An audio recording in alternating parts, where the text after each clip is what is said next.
Hello and welcome back once again to Yellow Card TCG. We are here with a Yellow Card Crown School. It's been a while since the last one of these, but with BSF season coming up on us, Tony and I thought it would be a good idea to make a new Crown School outlining a very specific thing to BSFs and, well, most team effects in general that goes often unnoticed, and we feel it's worth shedding the light, pulling back the curtain, and revealing maybe some of the secrets that people like WCC don't want you to know. So today we're talking about team positioning, which is where the people in your team are as the game goes on and throughout the day and throughout the tournament. This can be very important and can be the make or break factor in you missing out on top 8. So we even have a case study and an example to walk through with you, so let's jump right into it. So here we can see in terms of positioning, we have the jungler in the bot side of the map.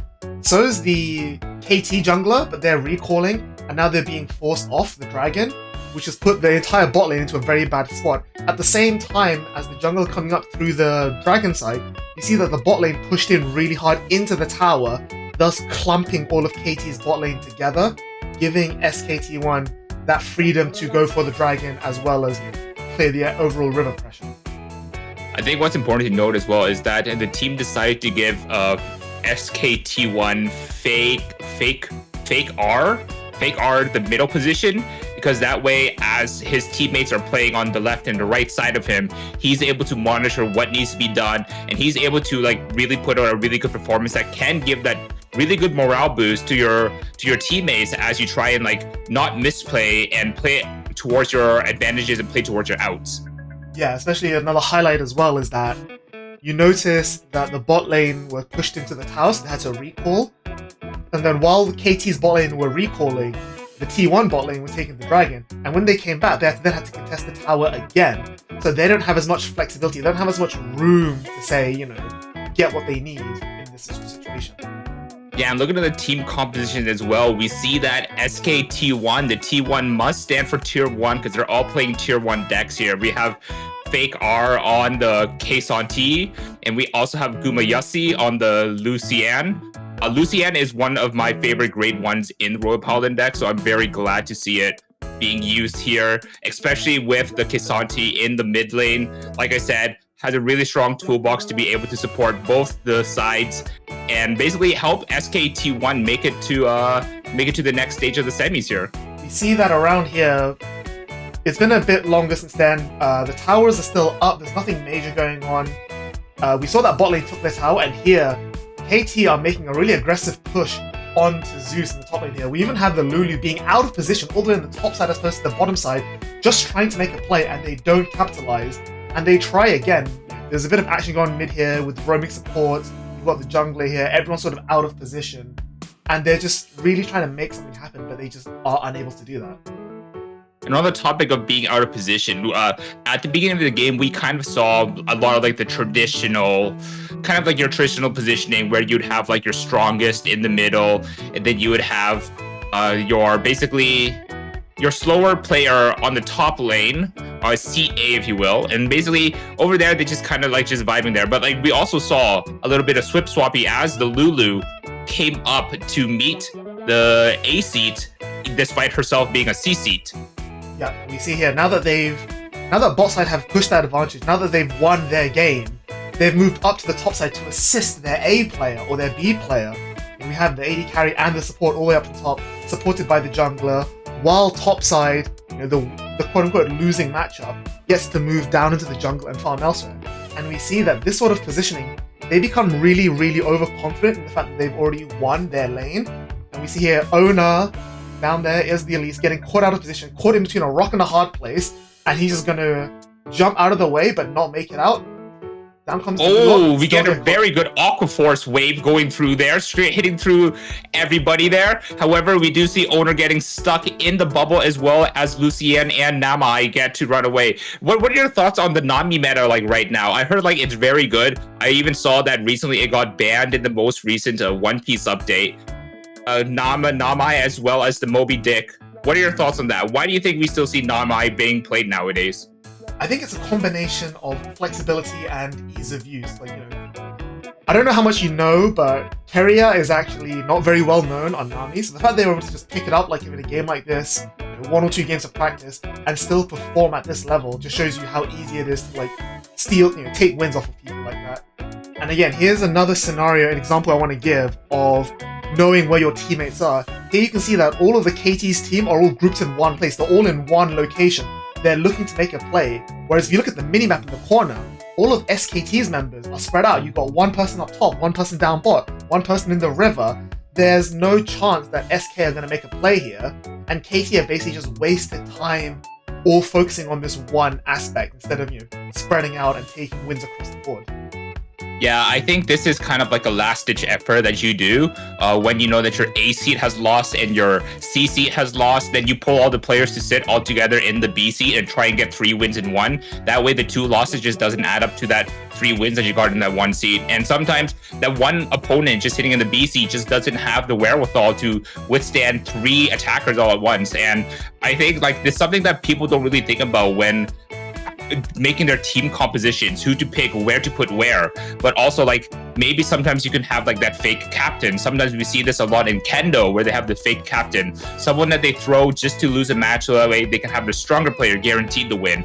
And I think that's kind of what KT roster was trying to do here, but SK Tier 1 was just 2 steps ahead of them, 1 step ahead of them, Tier 1 step ahead of them. It's just the difference in experience between SKT1, especially with a senior player like Fake R, is just has a lot to be said. Yeah, and the thing about like those senior players is that if you have to dedicate 3 or 4 people's worth of brainpower to beat this one player, then your A and C seats on the other sides, they're going to have no problems at all because their opponents are too busy focusing on your B seat. The person across the seat from you, his focus is not on you, his focus is on somewhere else, which gives you all the room in the world to play the game.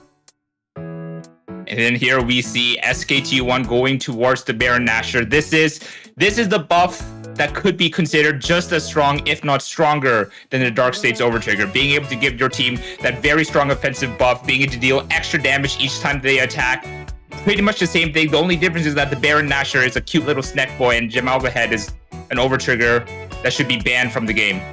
Yeah, and I wonder why they didn't ban it in the pick ban phase, to be completely honest with you. Like, I think that'll be something interesting to actually explore in future formats of the game, is having like a pick ban playstyle as you make your team, or as you go up to your opponent, you reveal what you are planning to play, and then your opponent can ban some of those. And like maybe even just banning the Baron Nashor could have just like take that RNG aspect out of the game, like the Baron 50-50 as we call it. The Baron 50-50 is just a RNG aspect that if it happens, it happens. Oh well, you should have played around it. That's what I'm saying, right? Yeah, no, I totally agree. Like, it's one of those things where it doesn't always come up, but when it does, it feels really, really bad, which is what you definitely want to avoid in games like these, with such high stakes on the line.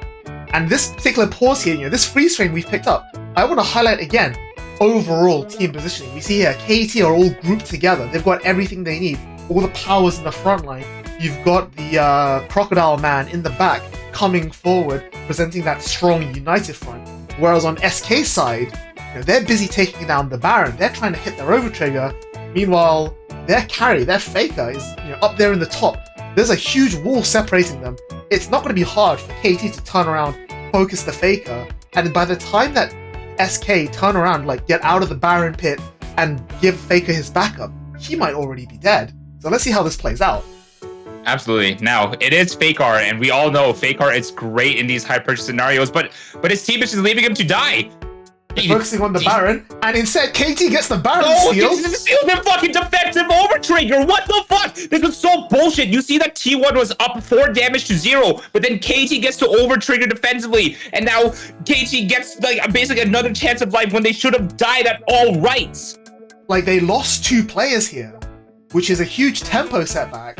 But the fact that SK not having the Baron means that they have another turn, just like the defensive OverTrigger. You have that extra one last final push. As SK goes back home to heal, or goes back to base to shop, or clears waves, KT had this one chance with their Baron buff to try and make a play, get that ace, and get that huge comeback. And I think one of the saddest things to know is that basically we saw SKT1 here move out their winning image in perfection. We saw that they managed to get all the dragons, All they needed to do was win the Baron 50-50, but they were unable to get that winning image in their hands. I think they had some friends or family that just didn't really support their idea, and that's why it just kind of slipped out of their grip. Yeah, but at the same time, it's not exactly out of their control yet. Like you say, Faker is one of those big names that they can trust in, and in this case, they were like, okay, we believe that Faker's not going to die. He's going to pull some magic bullshit out of his hat. We're just going to focus on this Baron. And that was, in theory, a good line of play, but KT had the Baron to and you can see there, Faker basically lost no health in that fight. KT focused the Baron, knowing that SK focused the Baron, turn around, and got that win. But then we actually see Faker manage to get out alive with there. Like, that's our boy. That is SKT1 Faker, undefeatable Demon King. At the end of all that, I will say that KT does end up losing this game because they just fall a little bit too far behind in gold efficiency. Triggers win games, and SK just got more triggers than they did. But we saw that by being clumped together, they had advantages in one area, but then disadvantages when it came to playing the overall map. Likewise, SK abusing that fan, being like, okay, we're going to put all our eggs in the Faker basket, and you're just going to have to respond to that. And KT did respond to that appropriately, but then they lost in the edges, and that's, a 2-1 loss in teams is still unfortunately a loss. Yeah, just to really add on to your narrative there.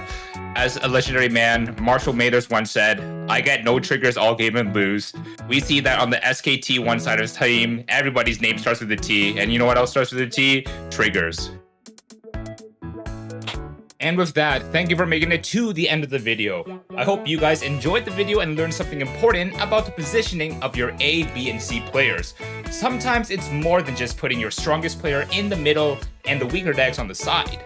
We hope that this information helps you emerge victorious in your upcoming BSF Pyongyang 2023 LCK circuit.